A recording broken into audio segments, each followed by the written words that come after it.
नमस्ते प्रणाम। और क्या है ना कि एक लाइन याद आ गई अपना जीवन साथी के देख के।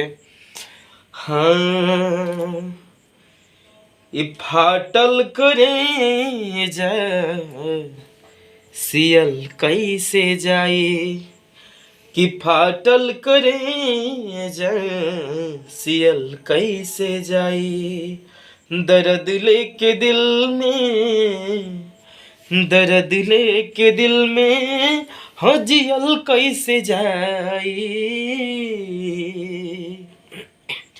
कि फाटल करे जा सियल कैसे जाई, कि फाटल करे जा सियल कैसे जाई, दर्द लेके दिल में, हाँ दर्द लेके दिल में, दर्द लेके दिल में जियल कैसे जाई,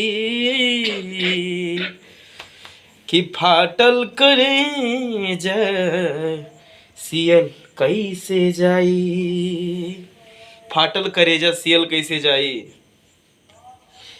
मिल गईलू तो जिंदगी में, ये नेक्स्ट टाइम में सुनाए गाना बहुत अच्छा है इसके लाइन।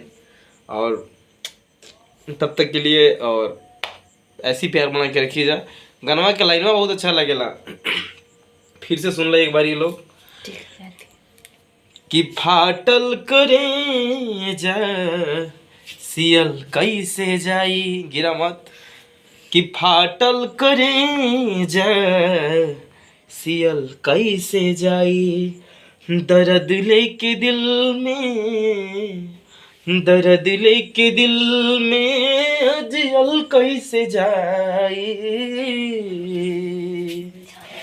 कि फाटल करे जा सियल कैसे जाई।